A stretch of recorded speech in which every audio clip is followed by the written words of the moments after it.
Again, why we are quoting Misra here again? Because he's only brave man in the Indian media who is constantly, and he has the guts, he has the contacts, and he is a local, secular, hardcore Indian. And a very known investigative journalist. He's written so many books, very well acclaimed.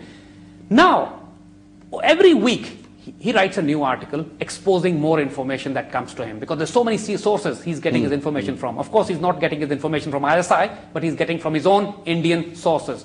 Now, he says, very interestingly, that it was later discovered that the telephone SIMs, the telephone cards, chips which were being used, so-called terrorists used, so-called terrorists who were using them, were actually provided by the undercover Indian intelligence officers. And his article, and it written on 19th of December, Misra says, was the Mumbai attack a contractual terrorist operation? Yep. And he says, one of the two Indian men arrested for allegedly buying mobile phone cards used by the gunman was a counter-insurgency police officer who may have been on an undercover mission duty. Now another, he says, senior police officer in Indian Kashmir, which has been at the heart of the tensions between India and Pakistan, demands that the release of the officer Mukhtar Ahmed, saying that he was their own and had been involved in infiltrating Kashmiri militant groups. Primarily, it is the implication of Ahmed's involvement that Indian agents may have been in touch with the militants and perhaps supplied the SIM cards as well. It is categorically proven now that the people who supplied the telephones and the SIM cards to the terrorists worked for the Indian intelligence. They were undercover officers. They knew all along each and everything which was happening. It was not a surprise attack. Basically, it was not a surprise operation as Indians are putting. They were the people who scripted this whole... They scripted the whole thing. They wrote the whole thing. They orchestrated it. But as we said, idiots as they are, they goofed up big time. They messed it up completely. There's so many trails, so many... The entire trail, so many fingerprints they left around, that even their own media, even their own officers, their own investigating team, and remember one thing as well, that Indian police, from the team of ATS Kurkure, from the team of the police officer, were on the tails, were on the heels of those terrorists, trying to find out who killed their boss. And naturally, they have also come up with so much of information which Misra has and he has written. And it's worth reading his articles, actually.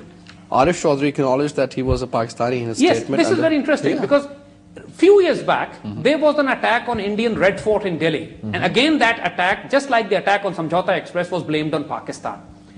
Nobody knew what happened after that because few people were caught and nobody knew because Indians hushed up the investigations. Why did they hush up the investigations? Because the man who was caught, the statements that he gave were so damning against the Indian intelligence.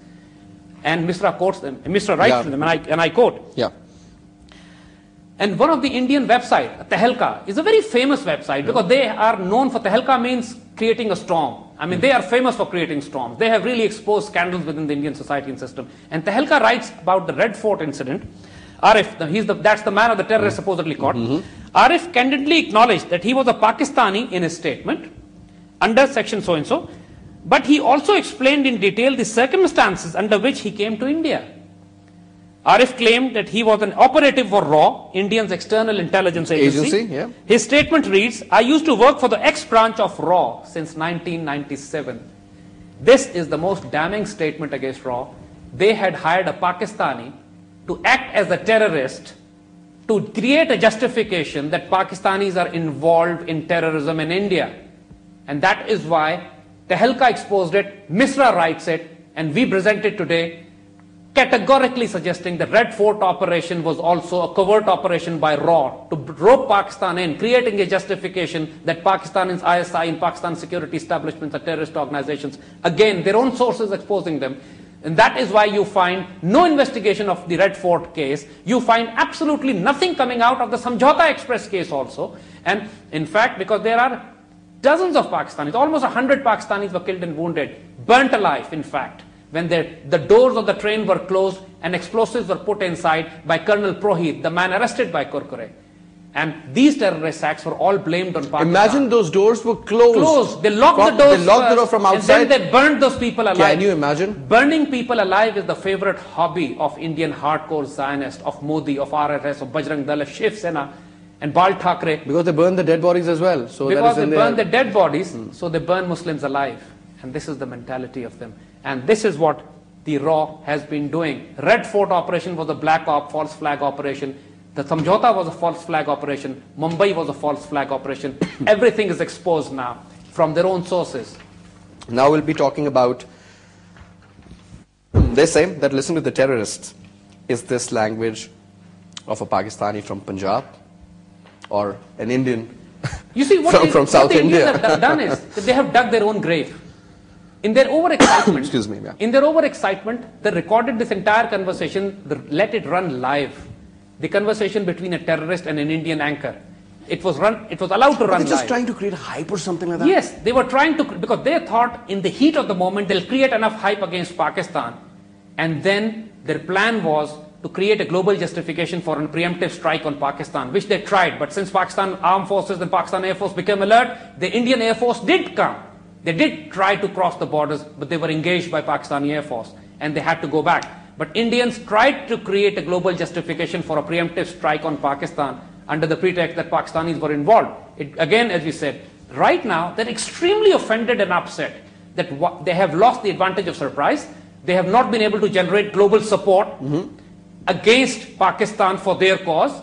And the Pakistani armed forces are fully deployed. So Indians have now, if they attack Pakistan, they'll have to suffer 100 times more losses than which they could have taken the advantage of immediately after the Mumbai blast. So they've, again, here also, they've goofed up big time, missed an opportunity for which they're kicking themselves now. And here, they would kick themselves more by putting this entire interview on YouTube. And we have given a link in our dossier here, and we'll suggest and we'll recommend our viewers to go to our website, find this link, watch this, and listen to the language. And anybody who understands Hindi and Urdu would find it hilarious. You see the entire thing in perspective.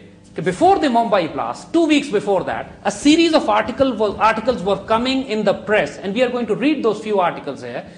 Everything was bombshelled for the Hindu fascists, because it was exposing they were just creating a feel, you know. And entire India was up in arms.